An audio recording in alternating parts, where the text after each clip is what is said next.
All right, so who do I have here with me today? Mayhem or Jazz. Mayhem.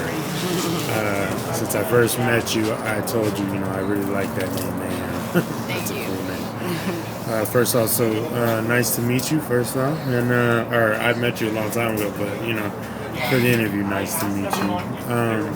What's your age and current living situation? I'm almost 46 and I'm homeless in the streets of Tempe. In the streets of Tempe. Now, you being a woman out here in these streets, could you tell me what it's like? What's a day in a life like out here for you? It's pretty rough. I mean, anything and everything takes hours and hours. I mean, just to use the restroom takes hours. Take a shower is an entire day. You try to feed yourself and maintain your hygiene just to feel somewhat human. It's so much energy and time. I mean, there's no time left for anything else. You got to pick one task for the day and hope that you can get that accomplished, So if you want to wash your ass, you really got to put some things together. Plus, you got to, make sure that you don't lose your blankets and everything you own because it's cold out here. So yes, ma'am, it is. Trying to keep everything together and then have the opportunity to get cleaned up and then try to find another place to be for the nighttime. It's rough, but as far as relationships and friendships or acquaintances and stuff, it's a whole new world out here than it's ever been. You have to almost overcompensate to protect yourself and be ahead of the game as far as respect.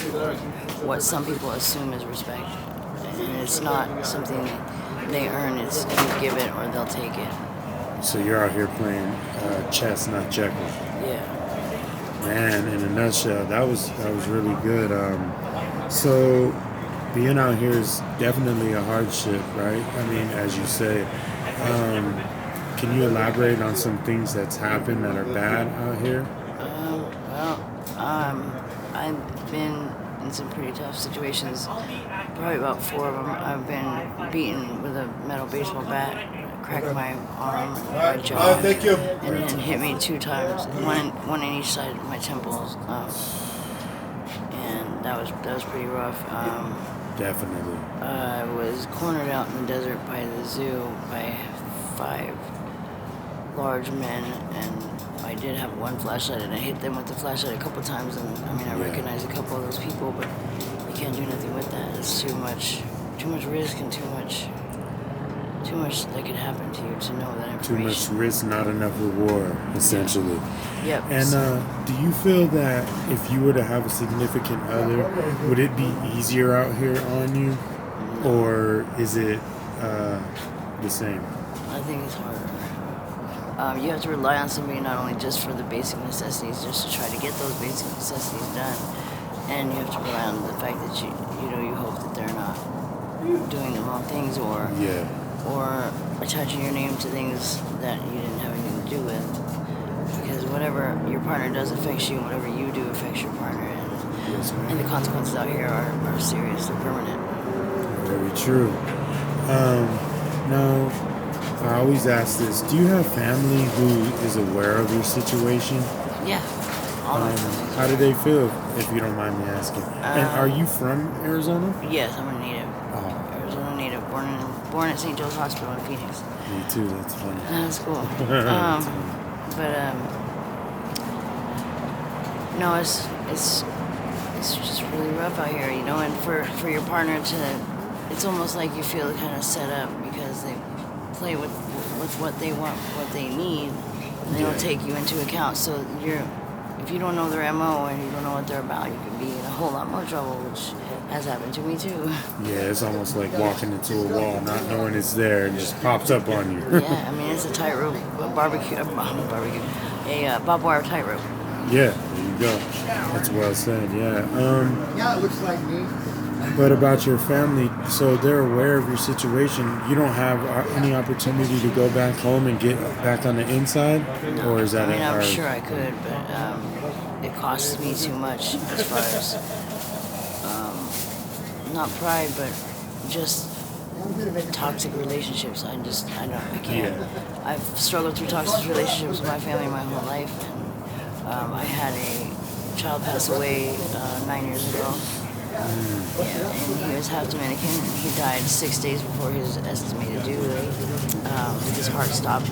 I have lupus, so lupus caused complete heart block, and His heart just stopped one day. His heart stopped on Monday, and by Thursday he was gone. So when my family found out that my son, that I was having a baby and a half Dominican baby at 35 years old, they disowned me. Some really horrible things were said I can't take back, and it's just I'd rather have positive relationships. They were racist. Oh, yeah, there's always one. Well, it was all of them, and I have a family member that's part of the ABs, Yeah, and he's like okay, number 6 so in line, and he's been after me for a while. I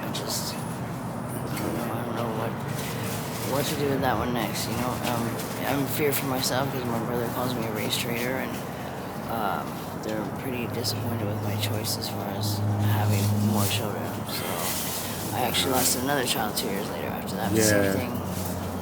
Yeah, I understand what you're going through. Arizona's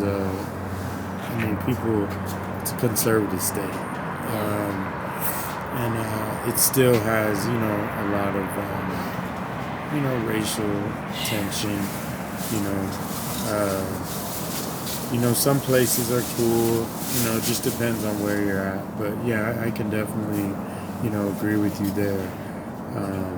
Especially being out like in Tempe or something, or like Scottsdale, Yeah. They definitely don't, anyway, a long time ago, they definitely didn't deal with colors or anything out there. Yeah. It was definitely a predominantly white area, so yeah, I can agree. I understand. I mean, not saying it's wrong, but, people have their own beliefs, and, as long as you don't believe that way, and that's the good thing, right?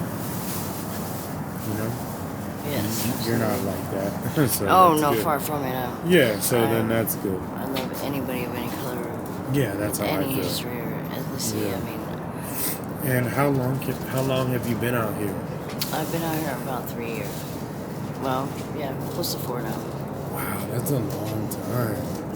It's not getting any easier. It's getting rougher and rougher. And the more that they want us out of the cities, and the more that they want us to clean up the act, the more it seems like the more dangerous and the more impatient and the more risk that's put up on you, And now it's like to the point they don't even care if it's your stuff or whatever. They just throw all your shit away, and you're not there. They just throw everything away, and you come back and you have nothing left. Oh yeah. Yeah, that's awful. It's like they don't even give you a slip or anything so that you can go back and get the stuff that's important. You'd think that they would, like an impound situation. Yeah, It's nothing like that. Or unclaimed property or something. Yeah. So how do you feel about the urban camping law that passed not too long ago, about a month or so ago now? No urban camping, and if they catch you, they give you a citation, and then, et cetera, et cetera, et cetera. Yeah. You could end up in jail. My question is, so the square bears or the yuppies, as we call them, the normal people, like, if they come down to the park or to the lake and they throw a picnic and splash a blanket down and have their little picnic and doze off after they eat their turkey sandwich and get fat and happy, are they going to question them or arrest them or cite them? So how is that right, and on what level can we profile us just because they know we're homeless versus it makes me wonder if they would do it even if it was a picnic. Even to us, or to a normal person. So I don't think that's going to be fair in any way, shape, or form. No, it's not fair. And I wanted to ask you, have you witnessed anybody panicking because of that law or going through any trials and tribulations because of that law? Everybody's panicking. It's getting bad, huh? Yeah, it's getting bad. I mean, and anytime you see those cops roll past, you're going to see pretty much everybody just scatter. Yeah, I mean, you can't even sleep in the parks no more. No. It's almost like they're trying to abolish homelessness without trying to help or soothe the situation, They're saying that you can have the resources, but the resources you got to meet exact criteria for those resources to be eligible for you. And it's not going to, everybody's situation is so different. There's not one umbrella that's going to fix everybody's situation. It's got to be accommodated, I mean, not that we need to be accommodated, we need a little helping hand, you know. And for some Need a people, hand up they've instead of a never hand had. down. Yeah, they. Some people have never had. Like they don't have any family at all, so they just Yeah. need any kind of a hand, you know.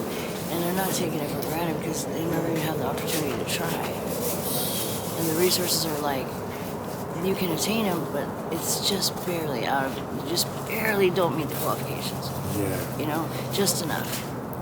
That's awful. And not to keep you long, this is one of my last questions. I always got to ask, where do you see yourself if you can think this out this far in the next 5 years from now? In the next 5 years, I hope that I'm living and breathing and that there's a positive change here. And not only with how much empathy has been lost in Tempe and other cities, but that people start families and not only from us out here, but families on the inside. They kind of just step back and just take a breath and think about that's still somebody that loves you or you love. And that's somebody's child at the end of the day. That's how I look at it. There's no way I could ever just pass you or anyone else by. You know, I can't. It's just not in me. It's not my nature. Well, you know, Mayhem, I gotta thank you for this interview. This was awesome. See? I appreciate that. That was cool. I mean, I got a good perspective. Last thing, how do you feel about that camera right there? That camera, I feel like it's just like it was a Papago. It's just, and it just recently happened to me where some cases just fell into my lap and delayed my case because they're trying to jam everything they can together out this camera just to pull anything out to put you in, just to sit you down a little longer, you know, take a little more freedom away, or just, you know, cause more animosity. Well, there it is there. Well, I want to thank you for this interview and this update. It's been a pleasure, honestly, and you had some good valid points in this. And I just want to let you know, I know you can do it. You know, just stay focused. They say, you know, you can't go forward looking in the rearview mirror. I really believe that, sincerely, you know, and I think you can do it. You're definitely smart. You know, I'm around all over. And there's a lot of people who let being homeless engulf them, you know, and that's not you. I don't see it. So you're very articulate and smart. So just keep going and stay focused. I know it's hard, but stay focused. But mainly, I want to thank you so much. I appreciate you. You have a good day. All right. Thanks, Hans.